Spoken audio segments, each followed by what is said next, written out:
നുറുക്കി ഉണക്കിയതാണ്.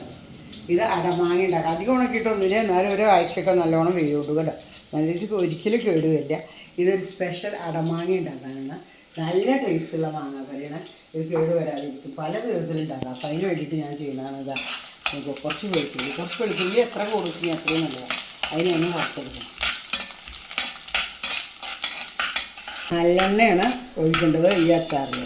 മറ്റേതിൽ കടുകെണ്ണയാണ്. കടുകെണ്ണ ഇല്ലെങ്കിൽ നല്ലെണ്ണ ഒഴിക്കാം. ഇതിലാവുമ്പോൾ നോർത്ത് ഇന്ത്യൻ അച്ചാറിലൊക്കെ കടുകെണ്ണ, നമ്മുടെ സൗത്ത് ഇന്ത്യൻ അച്ചാറുകളിലൊക്കെ നല്ലെണ്ണയാണ് യൂസ് ചെയ്യുന്നത്. ഇതിൽ നല്ലെണ്ണയാണ് യൂസ് ചെയ്യുന്നത് കേട്ടോ. ഇതിൽ എണ്ണ നല്ലപോലെ ഒഴിക്കണം. ഉപ്പിട്ട് ഉണക്കിയതാണ്, എന്നാലും ഉപ്പുണ്ടോയെന്ന് നമ്മൾ ടേസ്റ്റ് ചെയ്യണം കേട്ടോ.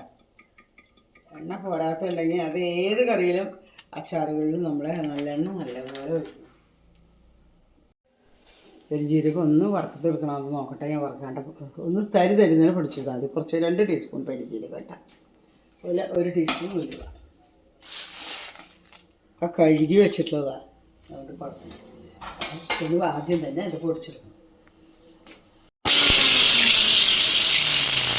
ഇനി നമുക്കിതിൽ കായ ഇടണം. കായപ്പൊടി ചേർക്കണം. കുറച്ച് കായം ചേർക്കണം. അടമാങ്ങയിൽ ഇടണം കായ.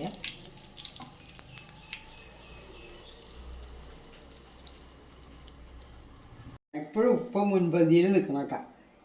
ഉപ്പിട്ട് ഉണക്കിയതാണ്, എന്നാലും ഞാൻ 1 ടീസ്പൂൺ ഉപ്പ് ചേർക്കേണ്ടത്.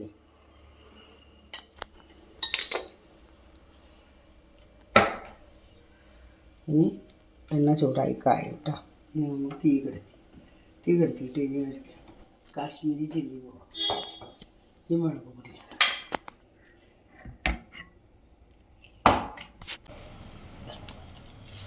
ഉലുവയും പെരുംജീരകം കൂടി പൊടിച്ചത്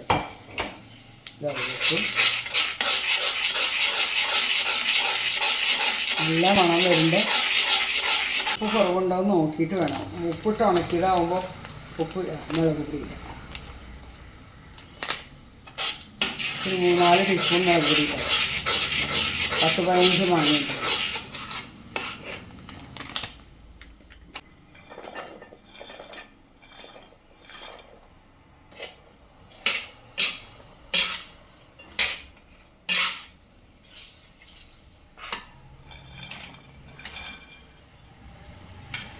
എണ്ണ പറഞ്ഞ് ഇനി ഒഴിച്ചു കൊടുക്കണം കേട്ടോ.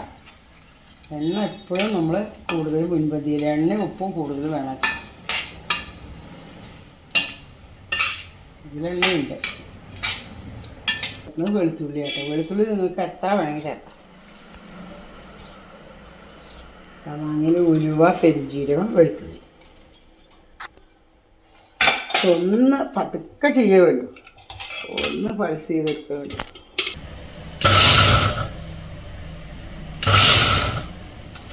പൾസ് ചെയ്തെടുക്കാൻ വേണ്ടി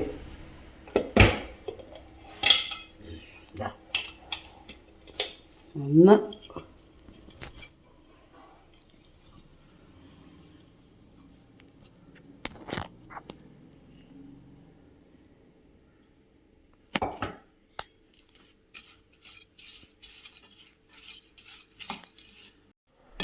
മാങ്ങപ്പത് വെളുത്തുള്ളി ഇട്ടു, ഉലുവ ഇട്ടു, ജീരകം ഇട്ടു, നമുക്ക് പെരുംജീരകം ഇട്ടു. അത് കാലായി. പക്ഷെ ഒരു കാര്യം, ഉപ്പ് പോരാ കേട്ടോ. തിന്ന് നോക്കിയപ്പോഴാണ് മനസ്സിലായി ഉപ്പ് നമ്മുടെ ആവശ്യത്തിന് ഇടാം. ഉണക്കിയപ്പോൾ ഉപ്പ് പോരായിരുന്നു. അത് കാരണമാണ് ഉപ്പ് കൂടുതലിട്ടിട്ട്. ഇനി ഇത് ബോട്ടിലാക്കി ഒരാഴ്ച മിനിമം വെയിൽ കൊള്ളിക്കണം. ഒരാഴ്ച അല്ലെങ്കിൽ 2 ആഴ്ച കൊള്ളിച്ചാലും അത്രയും നല്ല, അത്രയും കാലം കേട് വരാതിരിക്കും. എന്നിട്ട് അത് ഫ്രിഡ്ജിൽ വെച്ച് കഴിഞ്ഞ് ഒരു 2-3 മാസത്തിന് ശേഷം ഇത് ഉപയോഗിക്കാൻ പാടില്ല. അതുകൊണ്ട് എപ്പോൾ പറ്റില്ല. ഇപ്പോൾ അത് നല്ല ഹാർഡായിട്ടായിരിക്കണം മാങ്ങ കഷ്ണം. ഇനി അത് സോഫ്റ്റായിട്ട് നല്ല ഫ്ലഫി ആയിട്ട് കിട്ടും നമുക്ക്. അത് 2-3 മാസം കഴിഞ്ഞ് ഭയങ്കര സ്വാദവും. നല്ല മഴയൊക്കെ പെയ്യുന്ന സമയത്ത് ചോറിൻ്റെ കൂടെയും ചപ്പാത്തിയുടെ കൂടെയൊക്കെ കഴിക്കാൻ വളരെ നല്ല. ഇതും അടമാങ്ങ തമിഴന്മാരുടെയാണ്.